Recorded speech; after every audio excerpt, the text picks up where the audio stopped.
अपना परिचय देते हुए बताइए, ये जो गवर्नमेंट पेंशनर्स वेलफेयर ऑर्गेनाइजेशन का द्विवार्षिक आज महाधिवेशन हुआ है, क्या हुआ इसमें कुछ जानकारी दीजिए। ये हमारा जो गवर्नमेंट पेंशनर्स वेलफेयर ऑर्गेनाइजेशन है, ये 1955 की संस्था है। इसमें जितने भी पेंशनर्स हैं, चाहे किसी भी विभाग के भी और चाहे किसी स्तर के भी, सारे के सारे जो गवर्नमेंट से पेंशन पाते हैं, उन सब की ये संस्था है।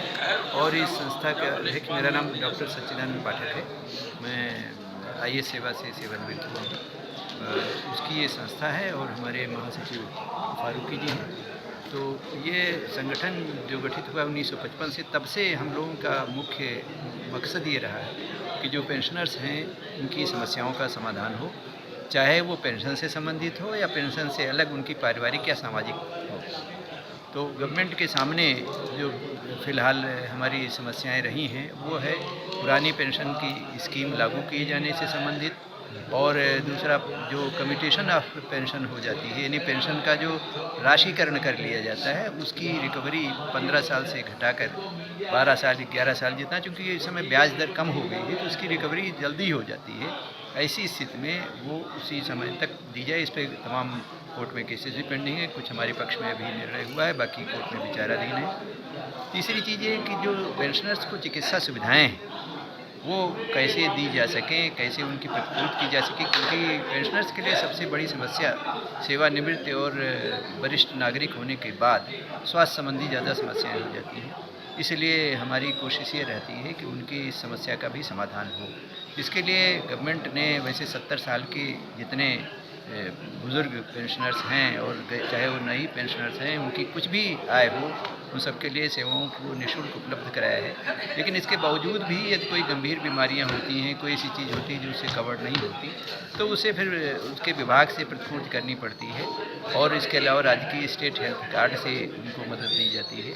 तो इन सब में कोई किसी तरह की कोई दिक्कत ना आवे, इसलिए हम लोग इस पर यहाँ पे चर्चा करते हैं और जहाँ जहाँ कहीं भी जिलों से इस तरह की समस्याएं आती हैं, उनके समाधान के लिए कोशिश करते हैं। क्योंकि आज आपके वित्त मंत्री सुरेश कुमार खन्ना जी आपके मुख्य अतिथि थे, जी। उन्होंने क्या आश्वासन दिया, अगर आपने? हाँ, उन्होंने भी अपने जो वरिष्ठ नागरिक हैं, बुजुर्ग हैं, उनके प्रति अपनी चिंताएं व्यक्त की हैं और कहा शासन के ऐसे जो बुजुर्ग हैं सारे हमारे आदरणीय हैं और हम सबके बुजुर्ग हैं, तो इसलिए उनके लिए हमें जो भी उनकी समस्याएं हैं, चाहे वो पेंशन संबंधी हैं, स्वास्थ्य संबंधी हैं, और या उनके पेंशनर्स हॉल की जो समस्याएं हैं, कहीं कहीं पर उनको बैठने की जैसी सुविधा नहीं होती कोषागार में, उन सबको वो स्वयं व्यक्तिगत देखेंगे। और आज उन्होंने ये भी कहा है कि इसके संबंध में, हॉल के संबंध में, बैठने के संबंध में आदेश भी जारी करेंगे।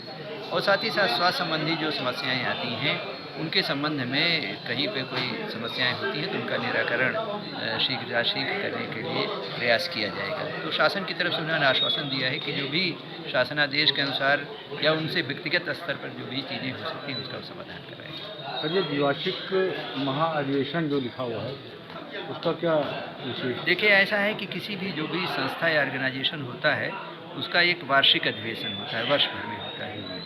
लेकिन जो द्विवार्षिक अधिवेशन है, ये 2 वर्ष में एक बार इसलिए होता है कि इसमें नई कार्यकारिणी का चुनाव हो। और इसके अलावा चूँकि ये जो संगठन है काफ़ी प्रदेश स्तर का है, और साथ ही साथ हमने यहाँ पर जो अपने प्रदेश स्तर के अन्य संगठन भी हैं, जो विभिन्न विभागों के संगठन होते हैं, उन सबको भी यहाँ पे बुलाया था कि उनके यहाँ की जो समस्याएं हैं उनको यहाँ पे डिस्कस किया जा सके, उन पर विचार विमर्श हो और उनका समाधान शीघ्र शासन की मदद से किया जाए। यहाँ ज्वाइंट पेंशनर वेलफेयर कमेटी एक बनी है जो शासन की तरफ से बनी है, उसके भी जो संयोजक हैं आए हुए थे, और वो उनके माध्यम से ये शासन को जो हमारी बातें होती हैं वहाँ पर पहुँचाने के लिए हम लोगों ने काफ़ी प्रयास किया है।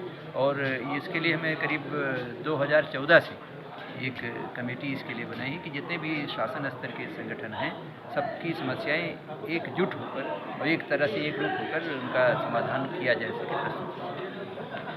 Thank you.